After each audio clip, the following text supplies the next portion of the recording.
Wherever you go, whatever you do, throw a little at it. Omax, Vest and Briefs.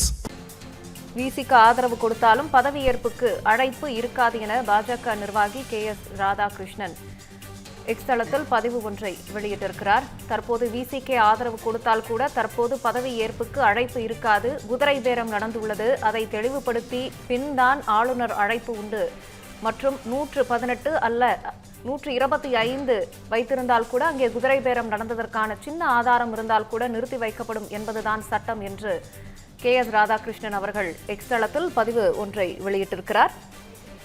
இது தொடர்பான கூடுதல் தகவல்களை மூத்த துணை ஆசிரியர் ஜோ மகேஸ்வரன் வழங்க கேட்கலாம். ஜோ மகேஸ்வரன் வணக்கம். தற்போதுதான் ஒரு விசிகா தொடர்பான ஒரு எக்ஸ் தள பதிவை பத்தி நம்ம தலைமை செய்தியாளர் விக்னேஷ் விரிவா சொல்லியிருந்தாரு.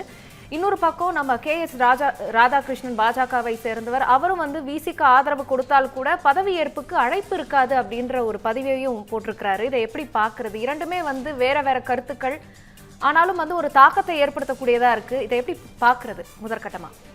ராகப்பிரியா, ரெண்டுமே கவனத்தில் கொள்ள வேண்டிய கருத்தாதான் முக்கியத்துவம் பெற்றதாக இருக்க முடியாது. நம்ம கொஞ்ச நேரத்துக்கு முன்னாடி அதை தான் பார்த்தோம். விசிக்காவே ஆதரவு கொடுத்தாலும் விஜய்க்கு சிக்கல் இருக்கு அப்படின்னு தான் பார்த்தோம். அது குறித்துதான் சட்ட நிபுணர்கள் சொன்னாங்க. ஆனா என்னன்னா, இப்ப எண் 118 இந்த பெரும்பான்மைக்கு தேவையான 118 MLA-க்களுடைய ஆதரவு தான் மிக முக்கியம் என்று கருதப்பட்டு வந்தது. இன்னொரு பக்கமும் ஒரு பக்கம் உச்சநீதிமன்றத்தை நாடி இருக்கிறாங்க. அதுல ரெண்டு விதமான பார்வை இருக்கு. உச்சநீதிமன்றத்துக்கு வழக்கு போயிருக்கு, ஆனா அது இன்னும் அது பட்டியலிடப்பட்டு அதுக்கான இன்னும் அடுத்தடுத்த நடைமுறைகள்லாம் இருக்கு அப்படின்னு ஒரு காரணம் சொல்றாங்க. இன்னொன்னு, இப்ப விசிகா 2 கம்யூனிஸ்ட் கட்சிகள் என்ன முடிவு எடுக்கிறோமோ அதே முடிவு தான் எங்க முடிவுன்னு ஏற்கனவே தெளிவா சொல்லிட்டாங்க. எப்ப அப்படின்னாக்கா 2-3 நாளைக்கு முன்னாடி அறிவாலயத்துல போய் திமுகவுடைய தலைவரை பார்த்துட்டு அந்த அறிவாலய வாசல்ல தான் சொன்னாங்க, 2 கம்யூனிஸ்ட் கட்சிகள் என்ன முடிவு எடுக்கிறாங்களோ அவரோடு நாங்க இணைந்து செயல்படுவோம், அதுதான் எங்கள் முடிவாக இருக்கும். ஏனென்றால் கருத்தியல் ரீதியாக நாங்கள் ஒற்றுமையாக இருக்கிறோம், ஒரே ஒத்த சிந்தனையில இருக்கிறோம், ஒத்த கருத்தில் இருக்கிறோம் அப்படின்னு சொன்னாங்க. ஆனா அப்ப அந்த 2 கம்யூனிஸ்ட் கட்சிகளுமே இந்த ஆட்சிக்கு ஆதரவு, ஆனா கூட்டணி அரசுல நாங்க பங்கெடுக்கல, வெளியில் இருந்து ஆதரவு கொடுக்கிறோம், எந்த நிபந்தனையும் இல்லாமல் ஆதரவு அப்படின்னு சொல்லி அவங்க சொல்லியே இப்ப 24 மணி நேரம் ஆயிட்டு. ஆனா விசிகா இன்னும் அந்த முடிவை எடுக்கல. அப்படின்னா அவங்கள்ட்ட இருக்கிறது 2 பேர் தான். அந்த 2 MLA-க்களை வைத்துக்கொண்டு இப்ப எங்களை நாங்க பேரம் பேசுறோம்னு எங்களை எங்க நற்பெயரை கெடுக்காதீங்க, நன்மதிப்பை கெடுக்காதீங்கன்னு இன்னைக்கு அந்த கட்சியோட பொதுச்செயலர் ரவிக்குமார் சொல்றாருல்ல, அதற்கு காரணம் விசிகாவுடைய செயல்பாடாதான் இருக்கு. 2 கட்சிகளோட முடிவை நாங்க சேர்ந்து எடுப்போம், அவங்களோட பயணிப்போம் சொல்லிட்டு அவர்கள் முடிவை அறிவிச்சுட்டாங்க. நீங்க நிர்வாகிகள்கிட்ட பேசுறோம், அடுத்து உயர்நிலை செயல்திட்டக்குழுட்ட பேசுறோம், அடுத்து நிர்வாகிகள் ஆலோசனை பண்றோம்னு ஏன் முடிவு அறிவிக்கிறதுல காலதாமம்? இப்ப IUML ஒரு அதிகாரப்பூர்வமாக தங்களுடைய நிலைப்பாட்டை எடுத்து அறிவிச்சுட்டாங்க. அறிவிச்சதுக்கு பிறகு இவங்க இன்னும் தாமதிச்சுட்டே இருக்கிறாங்க தான். இப்ப நம்ம இன்னைக்கு இந்த செய்திக்கு போறோம். இப்ப KS ராதாகிருஷ்ணன் மூத்த வழக்குரைஞர் பாஜகவை சேர்ந்த அவர் ஒரு கருத்தை வெளியிட்டு இருக்காரு. தற்போது விசிக்கு ஆதரவு கொடுத்தாலும் பதவி ஏற்புக்கு அழைப்பு இருக்காது, குதிரை பேதம் நடந்துள்ளது, அதை தெளிவுபடுத்தி பின்தான் ஆளுநர் அழைப்பு இருக்கும் அப்படின்னு சொல்லியிருக்காங்க. 118 அல்ல 125 வைத்திருந்தாலும் கூட அங்க குதிரை பேதம் நடந்ததற்கான சின்ன ஆதாரம் இருந்தாலும் கூட நிறுத்தி வைக்கப்படும் என்பதுதான் சட்டம்னு சொல்லியிருக்காங்க. டிடிவி தினகரனுடைய குற்றச்சாட்டையும் திமுகவுடைய MP வில்சனுடைய குற்றச்சாட்டையும் இந்த இடத்துல பொருத்தி பார்க்க வேண்டிய சூழல ராதாகிருஷ்ணன் நம்மோட இருந்திருக்காங்க. வணக்கம். உங்களுடைய எக்ஸ்ட்ரா பதிவை பார்த்தோம். ஒரு பக்கம் என்ன சொல்றாங்க அப்படின்னா 118ங்கிற எண் பெரும்பான்மைக்கான எண் இருந்தாலே போதும், சின்ன குற்றச்சாட்டுகள் கூட நடவடிக்கைக்கு உள்ளாகாதா அப்படின்னு சொல்றீங்க. நீங்க ஒரு மாறுபட்ட கருத்தை தெரிவிச்சிருக்கீங்க, ஏன் சார்? இது குதிரை பேரம் நடந்திருக்கின்றது டிடிவி தினகரன் சொல்கிறார். தன்னுடைய தன் கட்சியை சேர்ந்த சட்டமன்ற உறுப்பினரிடம் குதிரை பேரம் நடத்தி வீடியோ கிளிப்பிங்ஸ் எல்லாம் போட்டுருக்காங்கன்னு சொல்றாங்க. குதிரை பேரம் நடந்தாலே, ஒரு தடயம் இருந்தாலே அதை குறித்து விசாரித்து விட்டுதான் ஆளுநர் அழைப்பு விட முடியும். ராஜஸ்தானில் ஒரு முறை இப்படி நடந்தது. அந்த குதிரை பேர விஷயத்தில் அதை கவனத்தில் கொண்டு அதுக்கு முடிவு கட்டிய பிறகுதான் அழைத்தார் கவர்னர். எனக்கு தெரிந்தவர்கள் ஒரு 20 ஆண்டுகளுக்கு முன்னால். இந்த மாதிரி சூழ்நிலையில் ஒரு நேர்மையான ஜனநாயக ஆட்சி அமைய வேண்டும் என்றால் எந்த வியாபார அரசியல், எந்த குதிரை பேரம் நடக்கக்கூடாது. ஆயிரம் என்று சொல்வார்கள். அந்த சூழ்நிலையில் தான் அந்த ட்வீட்டை நான் போட்டேன். ஒரு குற்றச்சாட்டை டிடிவி தினகரன் வைத்துள்ளார். அந்த குற்றச்சாட்டுக்கான உண்மையை தெரிந்து கொண்டுதான் ஆளுநர் அழைக்க வேண்டும்.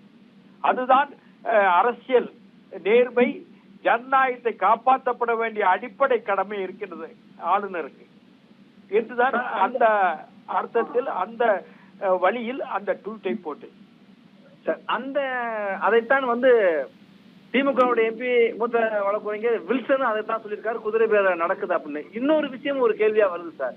இப்போ நேற்றைய தினம் ஒரு மனு தாக்கல் பண்ணியிருந்தாங்க தாவேகா சார்பில், ஆளுநர் உடனடியாக தாவேகாவை ஆட்சி அமைக்க அழைக்கணும் அப்படின்னு. முன்னாள் ஐபிஎஸ் அதிகாரி ராமசுப்ரமணியம் ஒரு மனு தாக்கல் செய்திருக்காரு. இப்ப 2 மனுக்கள் உச்சநீதிமன்றத்துக்கு தாக்கல் பண்ணியிருக்காங்க, ஆளுநர் உடனடியாக நடவடிக்கை எடுக்கணும் அப்படின்னு. இப்ப பெரும்பான்மைக்கான 118 எண்ணிக்கை கொடுத்தாலும் உச்சநீதிமன்றத்துல வழக்கு இருக்கிற காரணத்தினால இன்னும் முடிவெடுக்க தாமதமாகுமா, இல்ல அது இன்னும் நம்பர் ஆகல, பட்டியலிடப்படவில்லை அப்படின்னு வழக்கு நிலுவையில் இருக்கின்றது. அந்த நிலுவையில் உள்ள வழக்கு என்ன முடிவு சொல்கிறதோ அதை பொறுத்தும் கவர்னர் அதை எதிர்பார்த்து விட்டு அவருடைய முடிவுகள் இருக்கலாம். கவர்னருடைய திருப்தி, கவர்னருடைய பிரஷர், கவர்னருடைய சாட்டிஸ்பாக்சன் தான் பேரமவுண்ட் ஆஃப் அதோடைய இறுதியான ஒரு முடிவுகளாக இருக்கும். கவர்னருடைய விருப்பம், கனவுடைய திருப்தி என்பது முக்கியம். Pressure of governor is paramount. ஆமா சார், ஒரு விஷயத்தை குறிப்பிட்டிருக்கீங்க, இவ்வளவு இழுபறிக்கு பிறகு விசிகாவுடைய ஆதரவு கொடுத்தாலும் இந்த மாதிரி ஒரு சட்ட சிக்கல் இருக்குன்னு சொல்றீங்க. இன்னொரு பார்வையும் இருக்கு சார். 2 கம்யூனிஸ்ட் கட்சிகளுமே நாங்க வெளியில இருந்து ஆதரவுன்னு சொல்லிட்டாங்க. 2 கம்யூனிஸ்ட் கட்சிகள் என்ன முடிவு எடுக்கிறோமோ அதுதான் எங்க முடிவுன்னு ஏற்கனவே சொன்ன திருமாவளவன் தொடர்ந்து இன்னைக்கு 24 மணி நேரத்திற்கு மேலாக தன் முடிவை அறிவிப்பதில் இப்ப காலதாமதப்படுத்துறதுக்கு காரணம் பதவி கேட்டு பேரம் பேசுறாங்கன்னு சொல்றாங்க. இல்லன்னு அதை மறுத்திருக்காங்க. எங்க நற்பெயரை கெடுக்காதீங்கன்னு விசிகா மறுக்கிறாங்க. அப்ப ஏன் தாமதிக்கிறாங்க சார்? என்னவா இருக்கும்? இதுல இன்னொன்னு கம்யூனிஸ்டுகள் ஒண்ணு சொல்றாங்க, வேடிக்கை. நாங்கள் திமுக கூட்டணியில் தொடர்வோம், ஆனா விஜய்க்கு ஆதரவு கொடுப்போம். திமுக எங்கே இருக்கிறது? எதிர்கட்சியில் இருக்கின்றது, எதிர்கட்சி வரிசையில் இருக்கின்றது. ஆனா ஆளுங்கட்சிக்கு ஆதரவாக நாங்கள் கொடுப்போம் என்றால் திமுகவுடன் இருந்து கொண்டு எப்படி விஜய்க்கு ஆதரவு கொடுக்க முடியும்? கம்யூனிஸ்டுகள் முரண் அல்லவா? நான் சொல்வது உங்களுக்கு வழங்குதா? புரியுது. நீங்க விசிகாவுக்கு ஒரு உறுப்பு கட்சியாக கம்யூனிஸ்ட் 2 கம்யூனிஸ்டும் 4 உறுப்பினர்கள் ஆதரவு கொடுக்கின்றீர்கள். அப்படி என்றால் நீங்கள் யாருக்கு? விஜய் கூட தான் இருக்க, விசிகா இல்ல, விஜய் கூட தான் இருக்கணும். நாங்க திமுக கூட்டணி, ஆனால் ஆதரவு அளிக்கின்றோம். இது எந்த கணக்கில் வரும்? எப்படி கணக்கில் எடுத்துக்கொள்ள முடியும்? சட்டமன்ற அவையில் இங்கதான் இன்னொரு கேள்வி வருது. இப்ப இந்தியன் யூனியன் முஸ்லீம் லீக் நாங்க திமுக கூட தான் ஏற்படுத்திட்டாங்க. 2 கம்யூனிஸ்டுகளும் தாவேகாவுக்கு வெளியில இருந்து ஆதரவு, நாங்க ஆதரவு தான் கொடுக்கிறோம், கூட்டணி அரசு இடம் இல்லைன்னு சொல்லிட்டாங்க. இந்த 2 கட்சிகளோட முரண், அந்த முரணை கூட அவங்க வெளிப்படையா அதிகாரப்பூர்வம் அறிவிச்சுட்டாங்க சார். அவங்க என்ன நிலைப்பாடோ அதுதான் எங்க நிலைப்பாடு, நாங்க கருத்தியல் ரீதியா ஒன்னா பயணிப்போம் சொன்ன விசிகா சட்டமன்றத்தில் விவாதம் வருது, ஒரு மசோதா கொண்டு வர்றாங்க. அந்த மசோதாவை திமுக எதிர்க்கிறது என்றால் கம்யூனிஸ்டுகள் என்ன செய்யும்? அந்த நேரத்தில் திமுகவுக்கு திமுக எதிர்ப்பு தெரிவிக்கிறது. ஒரு மசோதா வருகிறது, விஜய் முதலமைச்சர் வைத்துக் கொள்ளுங்கள், அவருடைய கட்சி சார்பில் அவருடைய ஆட்சியின் சார்பில் 2 மசோதாவை வைக்கிறார்கள். அந்த மசோதாவை திமுக எதிர்க்கும் நிலையில் வந்தால் 2 கம்யூனிஸ்டுகள் என்ன சொல்வார்கள்? அதை எதிர்ப்பார்களா இல்ல ஆதரிப்பார்களா? நான் சொல்றது உங்களுக்கு பண்றீங்களா? நான் சொல்றது என்ன ஃபாலோ பண்றீங்களா?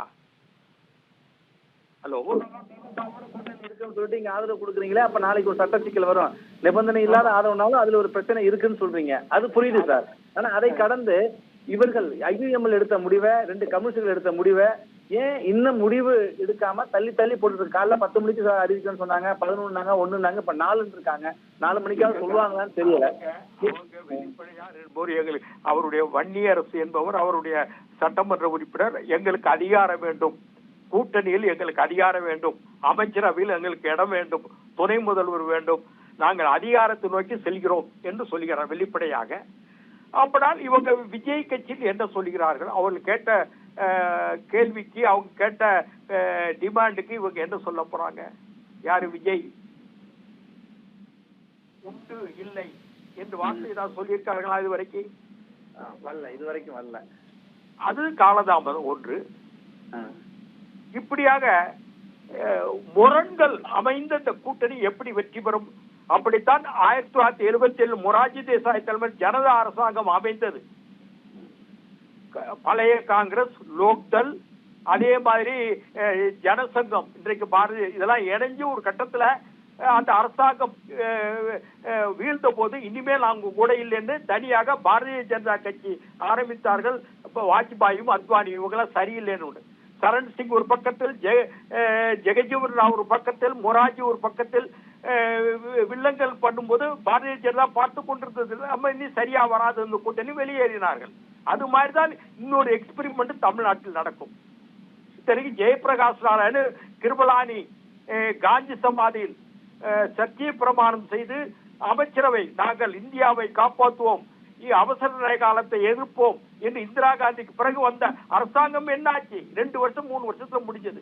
எவ்வளவு பெரிய கொள்கையாளர் இருந்தாங்க அன்னைக்கு. பிரஜா சோசியலிஸ்ட், சம்யுக்த சோசியலிஸ்ட், பழைய காங்கிரஸ், எத்தனை பேர், மது தண்டவடே, மொரார்ஜி தேசாய் என்று பல தலைவர்கள் இருந்தார்களே அன்றைக்கு.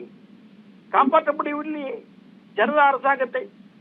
அது போலதான் இதுவும் ஆகும் என்று நான் என்னுடைய கணக்கு. நீண்ட கால அரசியல் பார்வையில் நான் ஒரு 54 வருஷம் அரசியலை பார்த்திருக்கேன். அப்படித்தான் இந்த விஜயுடைய அமைச்சரவை அமையும் என்று அப்படி அமைந்தான். நன்றி சார். அமைந்தாலும் சிக்கல், அமைறதுக்கே சிக்கல், அமைந்தாலும் பெரும் சிக்கலை சந்திக்க போறாங்க அப்படிங்கறது உங்களுடைய கருத்துக்களை பகிர்ந்து கொண்டமைக்கு நன்றி சார். விசிக ஆதரவு கொடுத்தாலும் ஆட்சி அமைக்க அழைப்பு இருக்காதுங்கிற ஒரு விஷயத்த மூத்த வழக்கறிஞர், அரசியலிலேயே மூத்த தலைவராக இருக்கிற KS ராதாகிருஷ்ணன் தெரிவித்திருக்கார். 4 மணிக்கு ஆதரவு கொடுப்போம்னு விசிக சொல்லியிருக்காங்க. 4 மணிக்காவது கொடுக்கறாங்களா என்பதை பொறுத்திருந்து பார்க்கலாம்.